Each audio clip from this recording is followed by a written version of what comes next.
최근에 또 이제 기사를 통해서 또 몇 가지 이게 소식들이 또 이렇게 이사장님 행보가 되는데, 얼마 전에 또 법륜 스님 만나셨다고. 예. 예, 그저께 중국에서 오자마자. 네. 법륜 스님 들었습니다. 네. 사실 법륜 스님이 이끄시는 평화재단이. 네. 전에 있던 집에서 이사를 가게 된 모양입니다. 새 집으로. 네. 집들이 한다고 놀러 오라고 그러시면서 놀러 와서 티나 하자고 그런다. 가서 네. 집들이. 네, 집들이. 네. 기념식 또 기념 행사. 네. 앞서서 30분 정도 같이 말씀을 나눴습니다. 네. 별 말씀 없으셨어요? 특별한 말씀은 없었습니다. 동반성장이 굉장히 중요하다고 하는 것을. 네. 사람들한테 좀 확실하게 인식시켜 주십시오. 네. 동반성장위원회 위원장직도 맡았으니 또 경제학자니 동반성장에 대해서는 정 총장만큼 더 잘할 사람이 있겠습니까? 그러면서 격려를 해주셔서. 네. 고마웠습니다. 네. 요새 보니까 법륜 스님도 안철수 원장의 멘토로서 민주당에서도 특강도 하시고 이곳저곳에도 다니시는 것 같은데 그런 말씀들은 없으셨습니까? 네. 특별히 정치적인 말씀은 없었습니다. 네. 그러셨군요. 네. 네. 정치적인 말씀은 없으셨는데 기사가 자꾸 정치적인 기사가 나는 것 같아서. 기사라고 하는 것은 사실 보도도 많지만. 네. 또 과장 보도도 있고. 네. 틀린 보도도 가끔 있습니다. 네. 오늘 한겨레나 이런 데 신문에 보니까 이제 또 제3정당을 창당하시겠다. 이런 기사가 좀 떠서요. 그거에 대해서 어떻게 되신 건지 한번 또 궁금해서 여쭤봐야 될 것 같아요. 제3정당이라기보다는. 네. 제3세력의 구축이 필요하다는. 네. 말씀을 했습니다. 네. 지금 우리가 안철수 현상, 네. 또는 안철수 원장에 대한 열광, 네. 이런 것은 아무래도 기성 정치권에는 기대할 것이 많지 않아서 그런 것이 아니겠습니까? 네. 우리가 이제 산업화도 이루고 민주화도 이루어서 앞으로는 정말로 세계 G7을 향해서 네, 네. 노력을 해야 할 텐데 네. 야나 막론하고 네. 기존 정치는 못할 것 같다 하는 생각이 네. 들어서 네. 새 정치를 원하는 것 같습니다. 예. 그렇다고 한다면은 안철수 원장도 포함해서 예. 제3세력의 구축이 필요하지 않나 하는 생각이 들고 네. 제3세력을 원하는 사람들이 깃발을 들고 네. 여기저기서 나와갖고 깃발 든 사람들끼리 모여서 원탁회의도 할 수도 있고 네. 또 그다음에 우리 중에 누가 대표 주자일까 네. 정해서 대선 후보로 내세울 수도 있지 않겠습니까? 네, 네. 그런 의미에서 예. 제3세력이 필요하다고 했는데 네. 그러다가 제3정당 창당으로까지 크게 얘기한 겁니다. 네. 아마 저보고 그 방향으로 나가라고 네. 신문에서 지시하는 게 아닌가 하는 생각을 했습니다. 예, 누가 밀리는지 누가 끄는지 잘 모르겠는데 예, 이게 여론이 끄는지 예, 누가 나가시는 건지 잘 모르겠다. 근데 지금 보니까 예. 정권 교체를 원하는 예. 사람들은 네. 새누리당이 집권을 하면은 박근혜 후보가 집권을 하면은 역사의 퇴보라 그런 사람들도 있고 네. 민주당 쳐다보는 사람들은 이 민주당 너무 허약하구나. 네. 그래서 정말 제3세력이 필요하구나 하는 생각들을 많은 이들 하고 있는 게 아닌가 생각하고 있습니다. 예. 그러면은 어떻게 이사장님께서도 적절한 그런 역할들을 같이 하실 의향이 있으셔서 그런 말씀 네, 하신 것 같아요. 자리에는 연연하지 않습니다. 그러나 네. 역시 한국이 좀 더 발전하기 위해서는 네. 아주 튼튼한 새로운 생각을 가진 사람들의 집단인 네. 제3세력이 필요하다고 하는 것은 네. 인정합니다. 네, 그러시군요. 아마 또 다음 주에 저희가 만나뵐 때는 그동안에 또 무슨 일이 있을지 궁금하게 되네요. 하루 이틀이 멀다 하고 새로운 일이 벌어져서 네. 누가 그런 말 하지 않습니까? 한국은 참 재미있는 천국이다. 북구라파는 참 한국은 재미있는 지옥이고 네. 북구라파 같은 데는 참 심심한 천국이다. 그런 농담 삼아서 네. 하긴 그만큼 한국 사회가 다이나믹하고 예. 다이내믹 코리아입니다. 네, 그렇죠. 저희가 다이나믹 코리아가 또 슬로건이었죠. 네, 네. 그렇죠. 네, 정말 이 다이나믹 늦게 출발한 나라가 발전하려면 다이내미즘이 굉장히 필요한 건 네. 사실인데 네. 지금 우리는 그 변화의 속도가 네. 너무 빠른 것 같습니다. 네. 사람들이 소화하기 어려울 정도로 빠르다고 하는 사람들도 있지 않습니까? 네. 사실 요새 그 날씨를 보면서 태풍이 막 폭염이었다가 뭐 갑자기 장마였다가 또 태풍 왔다가 태풍 지나가자마자 또 태풍 오고 뭐 이런 걸 보면서 한국 사회 상황이랑 이 기후가 어찌나 이렇게 좀 비슷한가 하는 생각을 하게 되더라고요. 날씨 따라 사람도 바뀌고 사회도 바뀌는 것 같습니다. 그러게 말입니다. 예. 그래서 또 태풍이 또 댐빈이 또 올라온다 그래가지고 참 걱정이 많은데. 네, 예. 철저히 예방을 또 준비를 해야 되겠죠. 네. 지난번에 또 하셨던 주요 행사 중에 하나가 또 동반성장연구소 심포지엄 이야기를 좀 안 할 수가 없는데요. 예. 그 경제민주화의 의미와 전망이라고 하는 주제를 통해서 이렇게 말씀 나오셨는데 좀 소개 좀 해주시죠. 어떤 내용이 있었는지. 네. 네, 저희가 동반성장연구소가 네. 7월 달에는 소상공인 문제 어떻게 볼 것인가 하는 주제로 심포지엄을 열었고 네. 이번에 두 번째 심포지엄으로 경제민주화의 의미와 과제라는 네. 모임을 가졌습니다. 네. 요새 경제민주화가 시대의 화두가 아닙니다. 네, 그렇죠. 그래서 한성대학의 김상조 네. 교수를 모셔다가 네. 발제를 듣고 네. 그다음에 매일경제의 김세형 주필, 네. 한겨레신문의 곽정수 기자, 또 조선일보의 네. 이지훈 경제부장, 네. 그리고 민주통합당의 홍정학 의원, 네. 새누리당의 이혜훈 의원 예. 이런 분들 토론을 네. 부탁을 해서 아주 굉장히 재밌었습니다. 네. 300명이 왔었는데 많이 오셨네요. 센터에 네. 그 300분이 잘리는 분을 거의 못 볼 정도로 진지하게 처음부터 끝까지 있었습니다. 그래서 참 진지한 심포지엄이 아니었나 이렇게 생각을 합니다. 네. 이사장님 말씀도 좀 안 하셨습니까? 근데 저는 그냥 호스트라서 호스트지만 네. 인사말을 통해서 네. 저의 각오를 네. 되새겼습니다.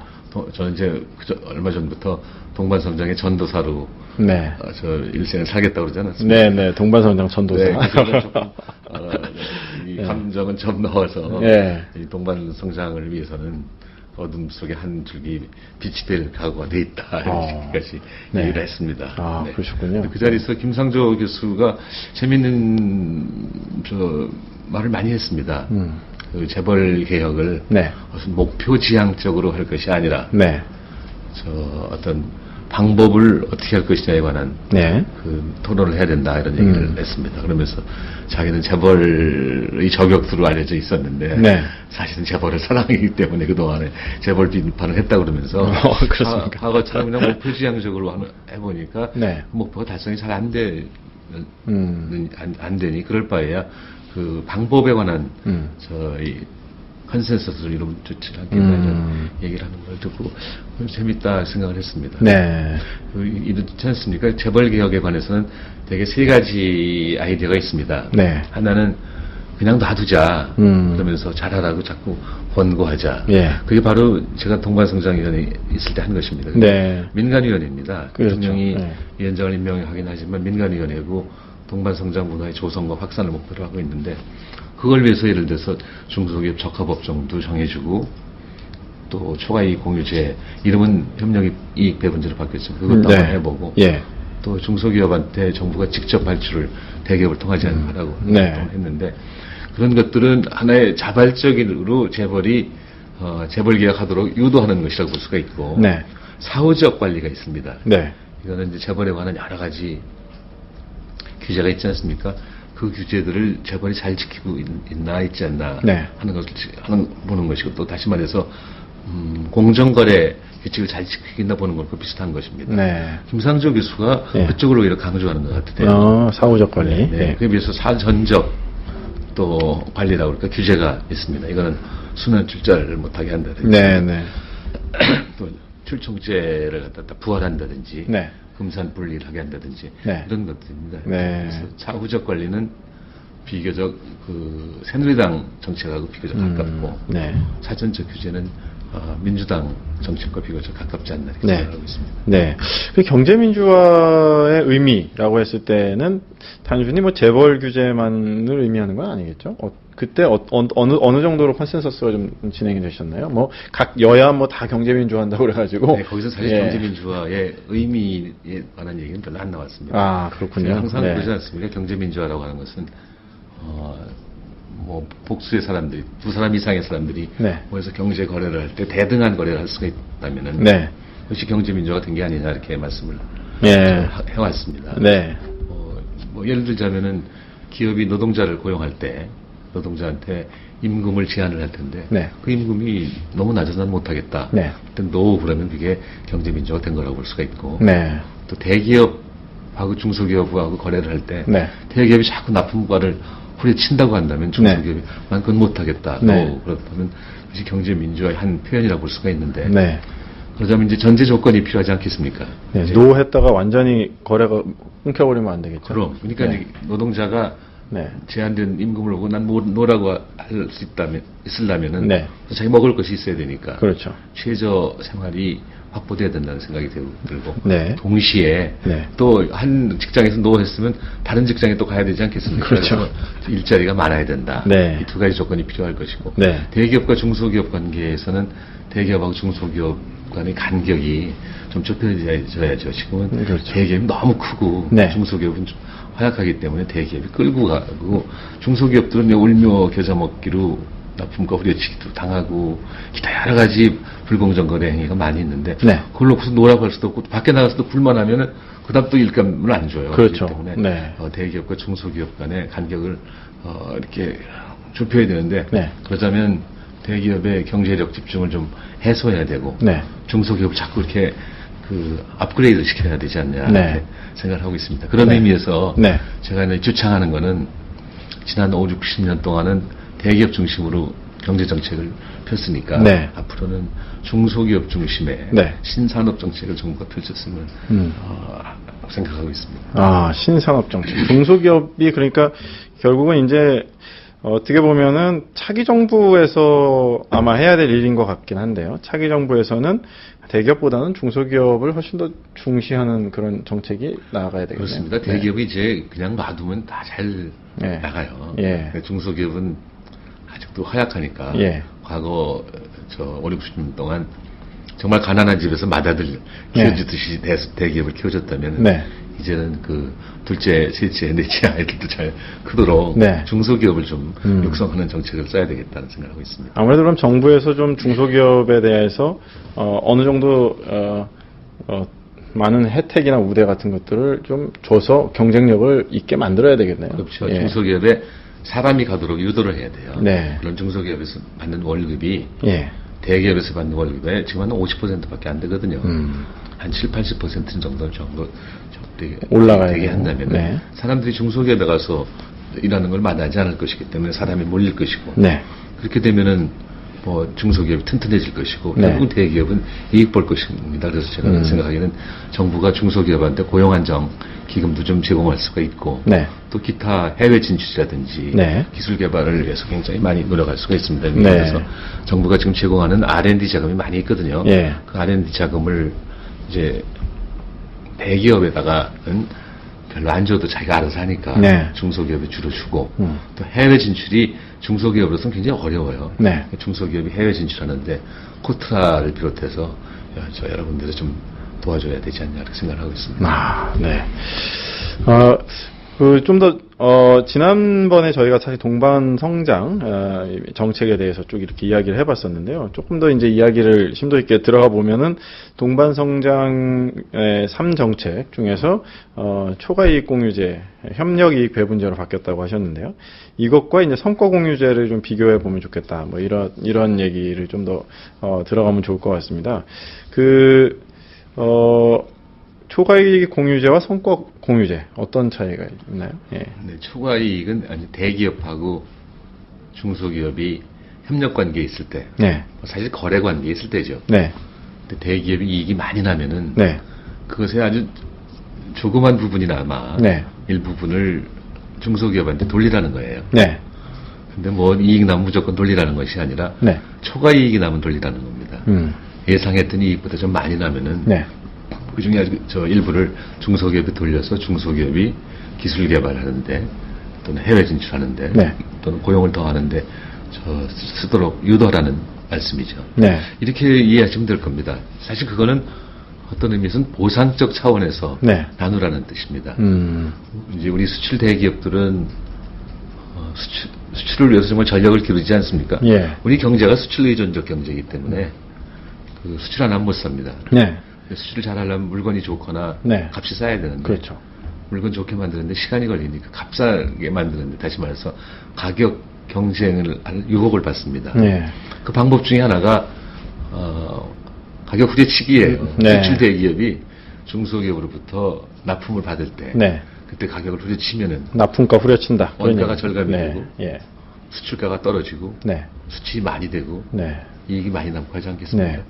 그렇게 된다면 이익이 때 많이 남았다고 한다면은 그럼 납품가를 후려쳐서 이익을 많이 발생했는데 그 이익은 최종적으로 수출한 대기업에만 돌아가는 게 현실이다. 이런 일부 얘기죠. 보상적 차원에서 좀 나누라는 네. 뜻이지요. 네. 근데 여기도 안 하겠다는 얘기죠. 여기도 반론이 많이 있었어요. 첫째 번 반론은 초과이익이 도대체 뭐냐? 네. 그러면 예상이익보다 더 많이 오르는 게 초과이익이라고 한다고 한다면 그 예상이익을 높이 올리면 초과이익이 안 생기고 네. 대기업들이 배분 안 해도 되는 게 아니냐 이렇게 얘기하는데 그건 그렇지 않습니다. 그 초과이익이 나오면은 그 기업의 임직원에 대한 보너스나 네. 사내 유보 같은 걸 쓰거든요. 네. 근데 그 예상 이익 또 네. 계획 이익을 높여놓으면은 네. 임직원들이 일 안 해요. 임직원들은 그 정액 월급에다가 보너스 받는 점이 일하거든요. 네. 그 해 성과가 있어야 되니까. 근데 그 네. 예상 이익이 아주 높아지면은 네. 거기 올라가기 힘들고 보너스 못 받을 걸 생각하고 예. 열심히 안 하기 때문에 너무 터무니없는 예산을 세울 수가 없다 그런 얘기죠. 터무니없이 높게 세울 수가 없다는 뜻이죠. 두 번째 반론이 뭐냐면 자 그러면 대기업들이 중소기업한테 어떻게 나눌 것이냐 그런데 뭐 다 나눠줄 거냐 뭐 이런. 현재 그 네. 한겨레 곽정수 기자가 여러 번 네. 얘기하고 박사 논문도 썼듯이 네. 지금 대기업들은 중소기업에 대한 성적표를 가지고 있어요. 뭐 A 플러스, A0, A 마이너스 이런 식으로 해서 네. 성적표를 가지고 있기 때문에 대기업이 그 초과이익을 중소기업에 어떻게 나눌 것이냐 하는 거는 우리가 걱정할 필요가 없다 이렇게 생각을 하고 있습니다. 다 자체적으로 갖고 있기 때문에. 그렇습니다. 근데 그 당시에 그런 말씀하셨을 때 그 지식경제부에서는 뭐 그거 하지 말고 성과공유제 해라 뭐 그러면서 좀 대립이 좀 있었던 것 같은데요. 네, 예. 성과공유제는 뭐냐면은 네. 이런 겁니다. 대기업이 이제 그야말로 원가 절감을 위해서 수출가를 낮추기 위해서 네. 별의별 일을 다 하는데 그 중에 하나가 납품가 후려치기거든요. 네. 아무리 이제 후려치고 하니까 한계가 있어요. 네. 최근에 제가 어떤 전기 회사를 갔었는데 네. 그 전기 회사가 네. 물론 중소기업입니다만 상당히 큰 중소기업인데 대기업한테 납품을 하는데 네. 10년 전에 1억에 납품했던 걸 갖다가 예. 지금 4천만 원밖에 못 받는데요. 그러면은 오히려 올라가야 되는 게 정상인데. 뭐 여러 가지 60%나 깎였네요. 원자재 값이 올라갔을 테니까 올라갔어야 네. 될 것 같은데 예. 제가 농담을 했어요. 10년 전에 너무 많이 받으셨나 보죠. 아니 그게 아니고 자꾸 납품가 후려친다는 거예요. 엄청나네요. 자꾸 후려치다 네. 보면 이제 한계가 있지 않겠습니까? 네. 그럼 대기업이 제안을 해요. 중소기업한테 당신들 기술 개발 자금을 좀 줄 테니까 네. 그걸로 좀 더 기술 생산성을 향상시켜라. 네. 그래서 1억을 줄 테니까 향상을 시켜서 그 성과가 나면 그 성과에 5천만 원은 우리가 갖고 5천만 원은 당신이 갖도록 하자. 이런 식의 성과를 거두기 위해서 이제 기술 개발 자금을 주죠. 네. 그러면은 그 성과를 놓는 게 바로 성과 공유제입니다. 일종의 자금을 지원을 한 다음에 나중에 거기서 수익이 발생하면은 수익을 반반 나눈다든지 네, 그렇죠. 그렇게 사실 이제 그렇게 되면 납품가를 더 낮출 수가 있지 않겠습니까? 자, 생산성 향상으로 예. 5천만 원 주던 거를 이제 4천만 원 줄 수가. 예. 5천만 원 주는 거를 4천만 원으로 깎고 싶은데 네. 잘 안 된단 말이야. 네. 그러니까 그러면 기술 개발 해봐라야. 예. 성과가 있으면 그럼 네. 우린 4,500만 원만 줄 테니까. 네. 벌써 4천만 원을 원가가 줄었으면 당신 500 먹고 내가 500 먹고 그 뜻이죠. 말이 되나요? 그러니까 지금 5천만 원에 납품을 하던 거를 네. 4천에 좀 납품을 받겠다 그러면 네. 중소기업이 우리 못합니다. 네. 그러면 대기업이 기술개발 자금을 좀 줄 테니까 네. 성과가 있으면 나눕시다. 어떻게 나눠주겠어요? 저 기술개발 생산성 향상에 1,000만 원 정도 됐다면은 1,000만 원어치 됐다면 500은 그럼 깎읍시 나쁜 거야. 4,500. 500은 당신이 먹으세요. 이런 식으로 하는 게 성과 공유제예요. 뭐 이게 뭐 조삼모사 비슷한 것 같은데요. 아닙니다. 이제 이런 거예요. 네. 보세요. 초과이익 공유제라고 하는 건 우선 대기업이 초과이익을 올리면 나눠주는 건데 네. 초과이익을 정말 얼마나 올렸나 네. 하는 걸 알아봐야 되지 않겠습니까? 그렇게 되니까 그러자면은 대기업의 장부를 봐야 돼요. 대기업 장부가. 그래서 대기업이 싫어하는 거예요. 근데 성과공유제는 중소기업이 싫어해요. 중소기업 장부를 봐야 되는. 중소기업이 대기업한테 얼마 돈 받아갖고 네. 저 생산성 향상에 의해서 원가를 좀 낮췄다고 한다면 네. 또 대기업의 입장에서 그 얼마큼 낮췄나 궁금할 거 아닙니까? 그렇죠. 근데 중소기업은 성과가 적다고 하고 싶고 네. 대기업은 아마 많을 거야 이렇게 생각하지 않겠습니까? 그럼 또 중소기업이 장부를 봐야 돼요. 그래서 성과 공유제는 중소기업이 싫어하고 네. 초과이익 공유제, 네. 협력이익 배분제는 대기업이 싫어하죠. 네. 이름만 봐서는 뭐 모르는 분들은 아마 이게 뭐 그게 그거 아니냐 뭐 이렇게 볼 수 있는데 엄청난 차이가 있었네요. 예. 네. 근데 초과이익 공유제가 왜 하냐? 예. 이거 물어보는 거예요, 사람들이. 예. 그럼 반드시 보상적 차원에서 나쁜 거, 후려치기를 당한 것에 대해서 좀 대기업, 중소기업한테 좀, 이익의 일부를 돌리라는 의미도 있지만, 네. 그 중요한 의미는 뭐냐면 지금 한국 경제에서, 지속적 성장을 하려면 투자가 필요한데, 네. 과거 새 정부에서 투자가 다 잘 안 됐어요. 네. 김대중, 노무현, 이명박 정부에서. 그런데, 투자가 잘 안 이루어진 걸 보니 이유를 생각해 보면은 매스컴에서 매일 얘기하는 건 뭐 규제가 많다, 경제 정책의 일관성이 없다, 투자해서 돈 벌어봐야 누가 박수 안 친다 이렇게 하는 것이죠. 그건 다 옳은 말씀입니다. 네. 그러나 동시에 경제학 공부한 저 같은 사람이 보면은 대기업은 돈은 아주 많아요. 근데 투자 대상이 없죠. 네. 근데 중소기업은 투자 대상은 있는데 돈이 없어요. 네. 대기업이 돈이 얼마나 많이 있는지 아세요? 상장 대기업이 예. 지금 가지고 있는 돈이 100조가 넘어요. 100조 상상 안 되시죠? 1조도 상상 안 되죠. 저도 1조가 상상이 안 돼요. 예. 제가 한번 생각해 봤어요. 1조가 얼마나 큰 돈일까 하고. 네. 그거는 예수님이나 네. 부처님이나 네. 태어나셔서 예. 오늘까지 예. 하루도 그러지 않고 매일 예. 100만 원씩 써도 예. 1조 원 다 못 써요. 하루에 100만 원씩 쓰면은 1년이면 3억 6,500만 원이죠. 예. 1000년이면 3,650억 원이죠. 예. 2000년이면 7,300억 원이죠. 네. 1조가 7,300억보다 훨씬 작죠. 그러네요. 네. 또 부처님도 또 2,556년 전 전에 아마 태어나셨을 거예요. 그러니까 거기도 따지고 보면 다 못 써요. 와. 그렇게 큰 돈인데 하루에 100만 원씩 써요. 그러니까 이제 투자를 늘리려면 2,000년 이상 써요. 네, 투자를 늘리려면은 네.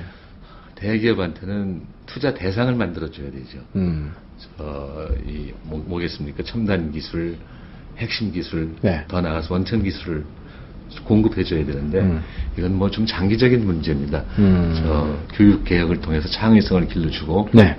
또 연구 및 개발에서 개발 중심에서 연구 중심으로 가야 한다는 것이죠. 장기적으로는 교육 개혁, 중기적으로는 연구 및 개발의 방향 전환이 네. 필요하지만 예. 단기적으로 예. 이익 공유제를 하게 되면은 예. 협력이익 배분제를 하게 된다면은 그 대기업의 돈이 중소기업으로 좀 흘러 들어가서 네. 중소기업이 그렇지 않았더라면 투자를 못할 것을 투자를 할 수가 있게 된다는 것이죠. 그런 의미에서 사실은 이게 큰 거시 경제적 의미도 있는 것입니다. 네. 사람들이 자꾸 대기업 거 뺏어서 중소기업 준다는데 네. 우선 첫째는 강제가 아닙니다. 네. 자발적으로 하라고 하되 네. 단지 인센티브를 주는 거는 대기업들이 초과이익 공유를 좀 하게 되면은 예. 첫째로는 정부가 발주할 때 혜택을 준다든지 네. 공정거래위원회 조사를 경감시켜 준다든지 네. 또는 국세청의 그 세무 네. 조사를 경감시켜 준다든지 네. 할 수가 있습니다. 이건 강제성이 아니지만 인센티브를 준다 이렇게 네. 얘기를 할 수가 있는데 결국은 이거는 보상적 차원이 뿐만 아니라 네. 그것이 중소기업의 투자를 촉진시켜서 한국 경제 성장에 도움이 될 거다 이런 말씀이죠. 아, 그러시군요. 그러니까 다시 말씀드리면 이 초과이익 공유제, 협력이익 배분제라고 하는 것이 뭐 이렇게 너무 과격한 정책 뭐 그렇게 보여지진 않는데요. 아니, 전혀 아닙니다. 예. 정말로 아닙니다. 네. 우선 강제성이 없는 건데. 네. 근데 지경부는 이것보다도 훨씬 더 좀 뒤처진 뭐 그러한 그 성과 공유제라고 하는 것을 마치 대안처럼 들고 나왔는데 전혀 대안이 아닌 그런 성과 느낌. 공유제는 네. 예. 그냥 그 언발에 오줌 넣기고 이익 공유제는 예. 가뭄의 단비다 이렇게 얘기할 수가 있습니다. 그렇군요. 네, 이 말은 비슷해서 아마 이 잘 모르시는 분들은 헷갈릴 것 같은데, 네, 초과 이익 공유제가 대기업을 좀 더 잘 협력 나눔할 수 있도록 하는 거고, 성과 공유제는 중소기업한테 압박을 주는 그런 것을 될 수 있겠다. 아니에요, 다시 한번 말씀드릴게요. 초과 이익 공유제, 이익 공유제, 협력 이익 배분제는 대기업이 이익이 많이 났다면은 그것의 일부는 후려치기 등의 이유에서 온 것일 것이므로 보상적 차원에서 좀 나누라. 그거는 우리 경제에 여러 가지 도움을 줄 것이다. 이런 것이고 성과 공유제는 중소기업 보고 그 생산성 향상을 위해서 투자를 좀 해라. 투자해서 성과가 있으면은 논자 단지 그 투자 비용은 대기업에 되겠다. 네, 그렇습니다. 사실 이제 그 지경부에서 동반성장위원회의 입장과 정반대되는 이러한 이야기들을 했을 때, 보면은 결과적으로는 이 경제관료 집단의 이익이, 약간 재벌 중심적으로 가 있지 않느냐, 뭐, 그러한 좀 느낌을 줄 수가 없거든요. 그렇게 보면은 이제 어느 정도 시중에 이렇게 퍼진 이야기들이 있지 않습니까? 재벌이 사람을 관리하고, 그 중에는 여러 집단이 있는데, 뭐, 공무원도 그 중에 있다, 뭐. 그래서 뭐, 소위 말하는 재벌 장학생이 있다, 뭐, 이런 얘기가 있는데 어떠십니까? 이렇게 이해하시면 될 것 같습니다. 공무원들이 사람들을 만나는데, 대기업도 만나고 중소기업도 만날 거예요. 중소기업 사람들은 아무래도 학력도 좀 떨어지는 사람들이 많고 또 여러 가지 경제적으로 어려운 사람들이기 때문에 공무원 특히 정책적으로 영향력이 있는 공무원들하고 만날 기회가 많지 않을 겁니다. 소위 고위공무원들. 그러나 이제 대기업에 있는 사람들은 고위공무원들이 전부 자기들 친구이기도 하고 또 모임도 자주 있고 하니까는 저 대기업의 문제점들을 공무원들한테 훨씬 더 알릴 기회가 많을 거예요. 저 중소기업보다. 그러니까 아무래도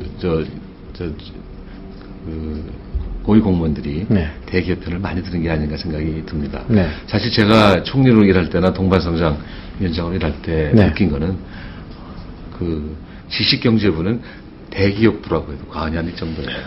그렇습니까? 물론 중소기업청 지경부는 대기업부다. 물론 이제 중소기업은 또 중소기업청이 있습니다만 거기도 중소기업청에서 중소기업을 위하려고 많이 노력은 하고 있으나 또 청과 부는 또 좀 격이 좀 다르지 않습니까? 그렇습니다. 그래서 좀 약합니다. 그래서 지금 이 야권에서 중소기업청을 중소기업부로 승격시켜야 된다 이런 논의가 많이 있는데 하여튼 이 재벌 기업들은 끊임없이 공무원, 교수, 언론인, 심지어 그 법조계에 있는 사람들까지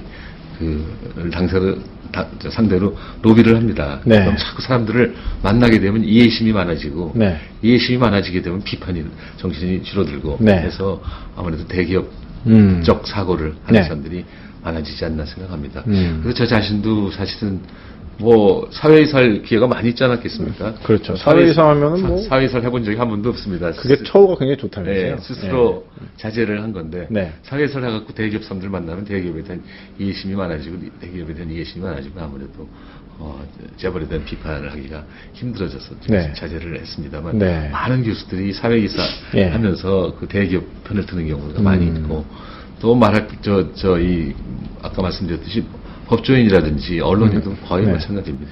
언론은 특히 광고로 먹고 살지 않습니까? 그렇죠. 광고주죠.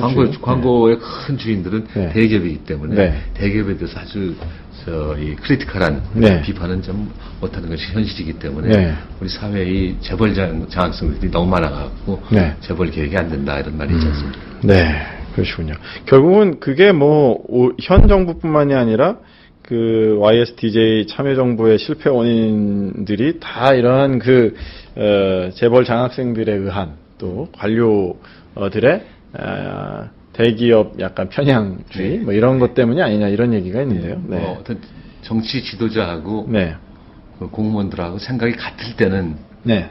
잘 움직일 수가 있어요. 예. 근데 정치 지도자의 생각이 잘못됐는데 네. 공무원들이 같이 움직인다면 문제가 되겠지만 만약에 정치 지도자의 생각이 괜찮은데 네. 공무원들이 같은 생각을 안 가지고 있을 때는 문제가 생길 수가 있어요. 네. 같은 생각을 가지고 있으면 좋은 방향을 갈 텐데 네. 같은 생각을 안 가지고 있을 때는 네. 보이지 않는 예. 사보타지를 막 하게 되죠. 예. 그래서 참 어려운 문제입니다. 네. 정책 이념이라든지 정책 의지라든지 네. 정책 능력 이런 것들이 중요한데 이 재벌 개혁과 관련시켜서 말씀을 네. 드리자면은 우리는 언제부턴가 약 30년 전부터 네. 신자유주의가 지배하고 있어요. 공무원 사회를. 공무원 사회를. 네. 신자유주의. 네. 예. 저는 그 당시로서는 처음 30년 전에는 괜찮은 면도 있었습니다. 소위 김재익 박사라고 계시지 않았습니까? 네.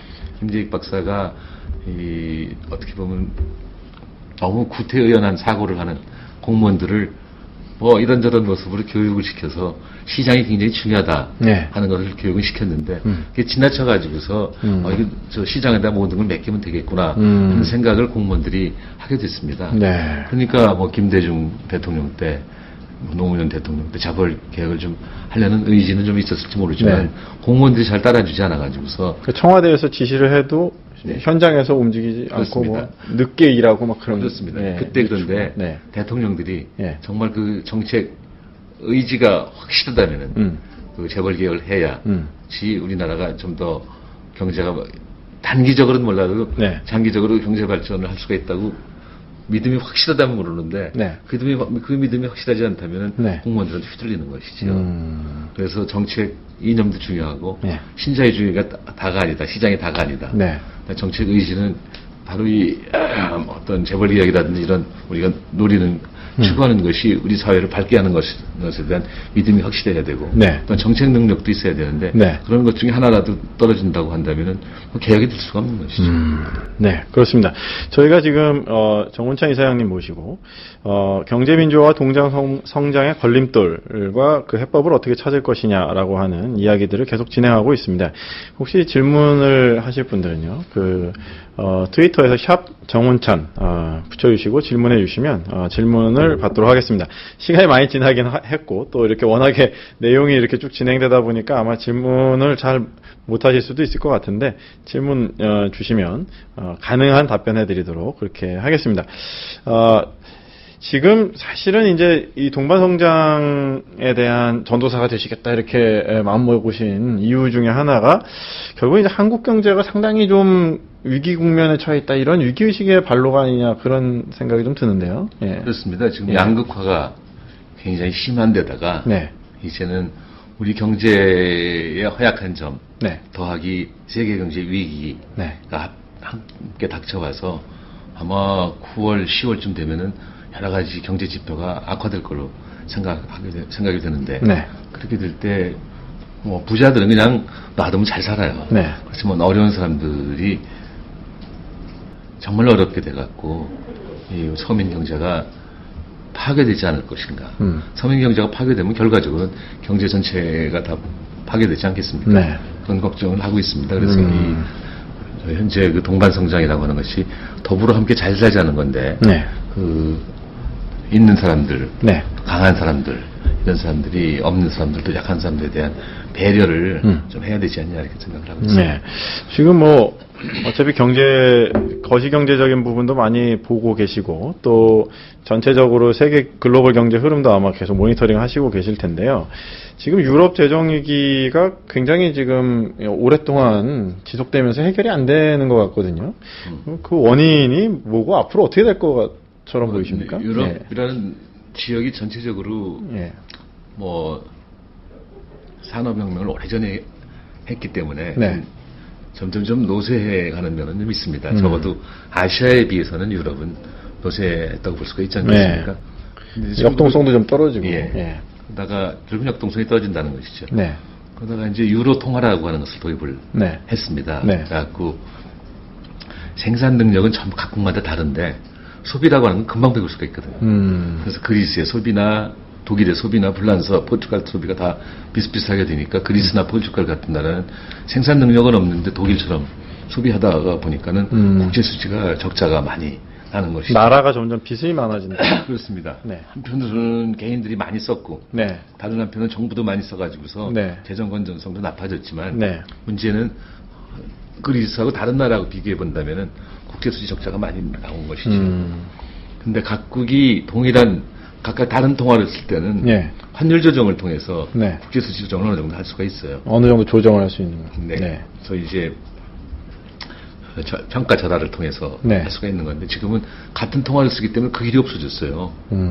환율 조정을 통한 국제 수지 조정이 안 되는 것이죠. 그 유럽 안에 있는 나라들끼리는 뭐 다 똑같은 거죠. 그렇습니다. 네.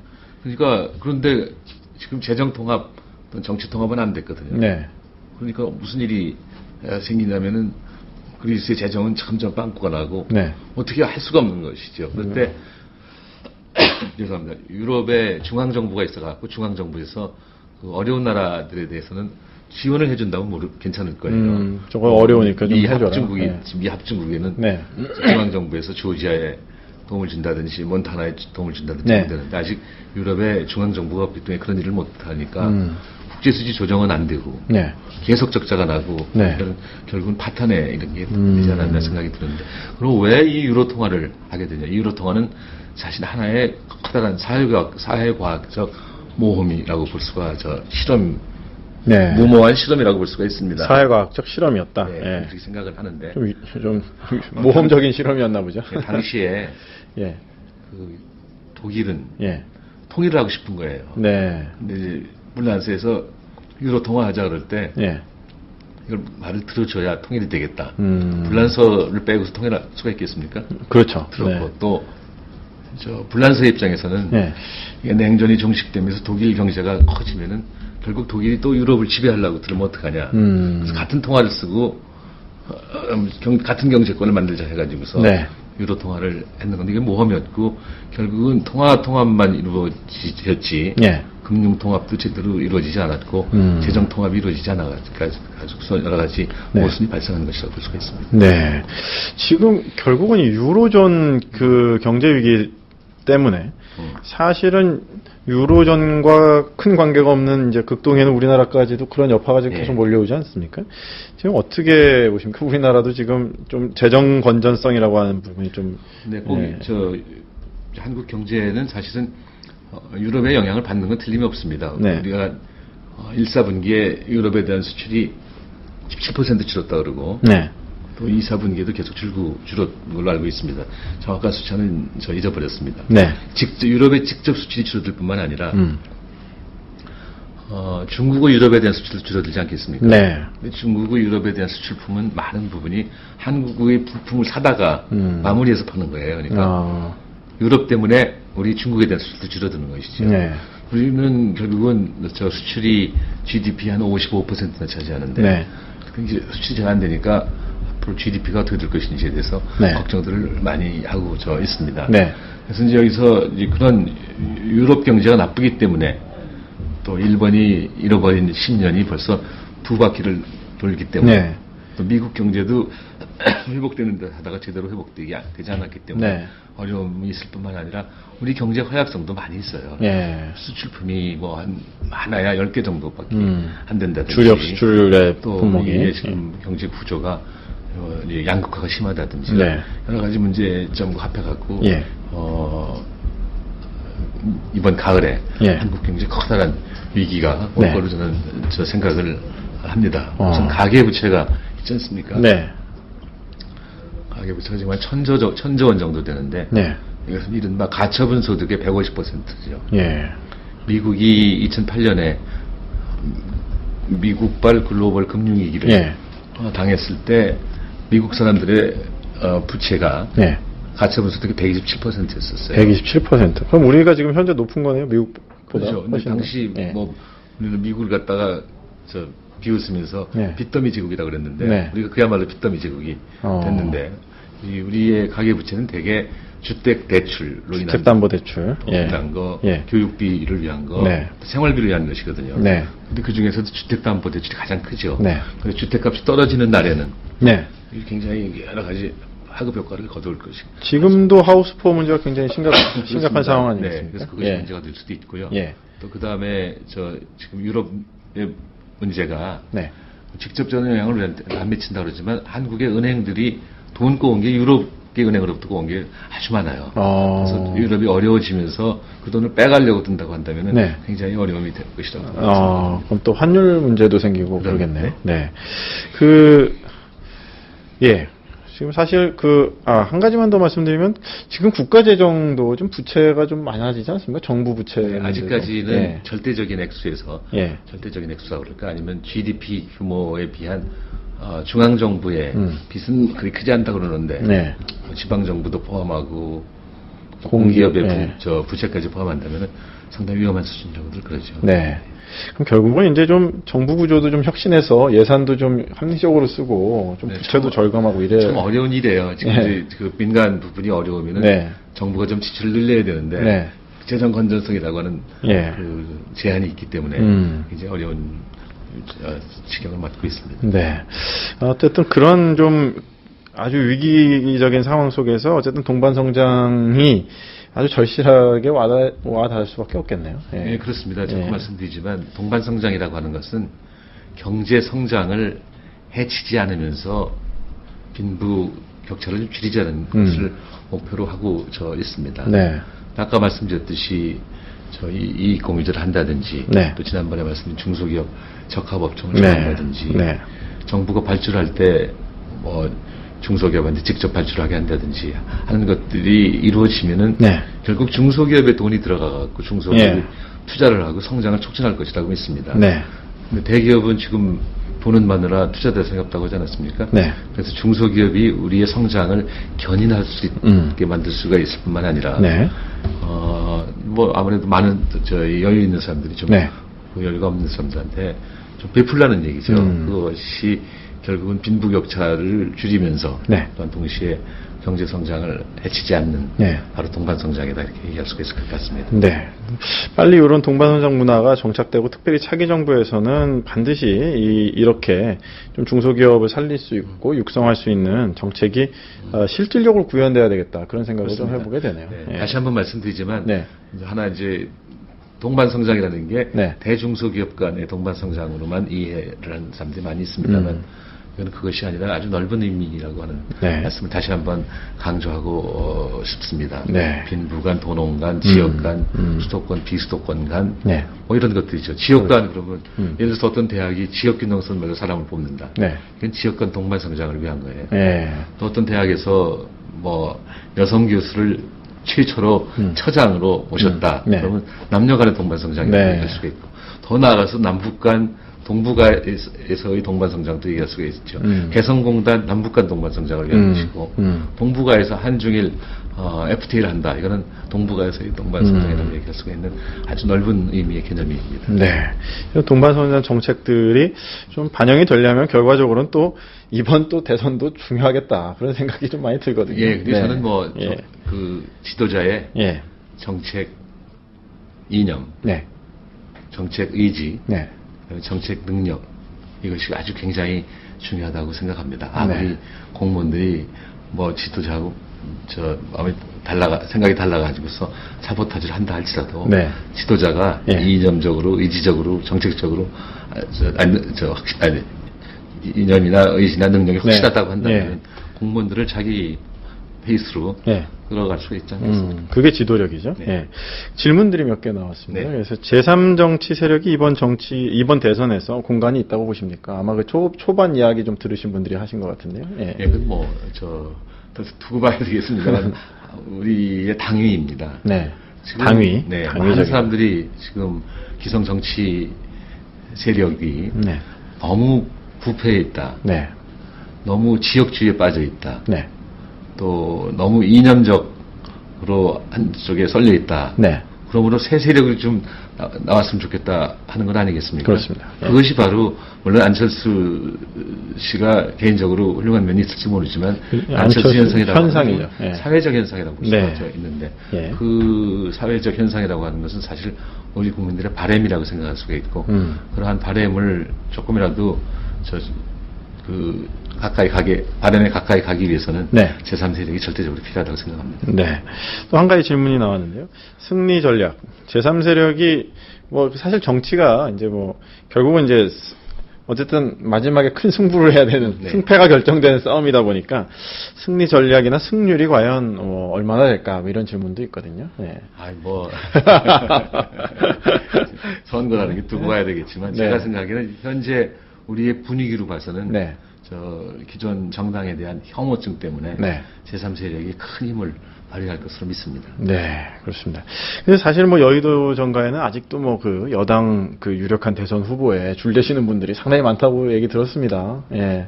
근데 그게 국민의 또 체감 온도랑은 좀 다르지 않나 그런 생각도 좀 들거든요. 어떠십니까? 예. 항상 선거철만 되면은 예. 철새들이 있습니다. 예. 지난번에는 조금 왼쪽에 있는 사람 밀다가도 네.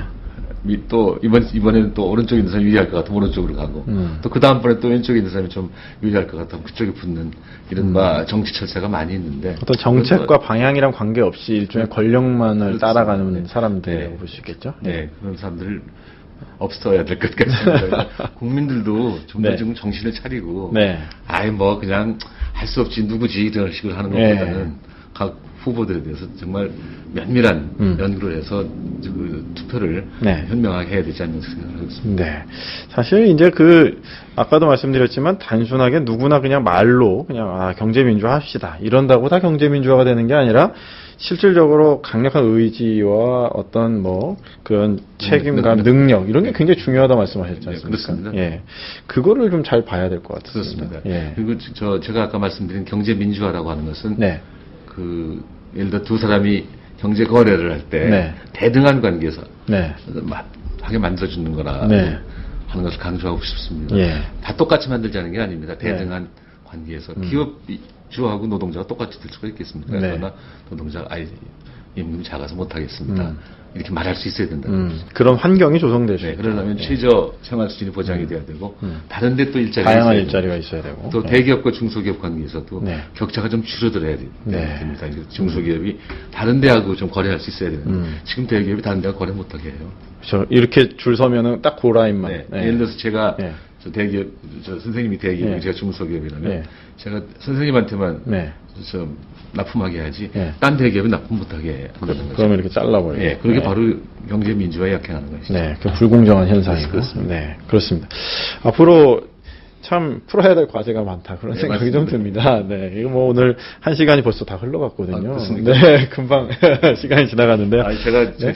협조를 잘못한 것 같습니다. 아닙니다. 아주 정확하게 시간이 잘 진행이 되셨는데 워낙에 말을 그냥 청산유수로 진행이. 저거랑 말 잘못하는데요. 네? 예, 또 일주일이 또 다음 주에 저희가 뵐 텐데 또 일주일 동안 어떤 또 정치적 역동성에 의해서 또 기사화 될지 또 궁금하기도 하고 그럼 오늘 또 아마 이 방송 보시는 분들 중에서 궁금하신 부분이 있으시면 또 좀 생각하셨다가 위키트리 예고 방송 나오시면 나중에 또 질문해 주시면 또 저희들이 성실하게 답변할 수 있도록 하겠습니다. 마지막으로 또 태풍 때문에 피해 입으신 분들 많으시고 한데 위로의 말씀 한 말씀 해주시고 오늘 방송 정리하도록 하겠습니다. 예. 모두에 말씀드렸지만 네. 우리 국민들은 위기를 잘 극복하는 국민입니다. 다시 말해서 어려움을 잘 견디는 또 이겨내는 국민이라고 생각합니다. 그래서 네. 지금은 어렵지만 우리 국민이 모두 합해서 어려움에 처한 사람들을 같이 도와드리고 또 어려움에 처한 분들은 그 문제를 해결하려는 노력을 해갖고 속히 정상적으로 되도록 바랍니다. 네. 정말 태풍 때문에 시름에 잠기신 분들 희망을 잃지 마시고 포기하지 마시고 다시 한번 힘을 내시기를 바라겠고요. 또 저희들도 저희 위치에서 응원하도록 하겠습니다. 네, 오늘 청취해 주신 여러분들 감사드립니다. 다음에 또 뵙겠습니다. 네, 감사합니다.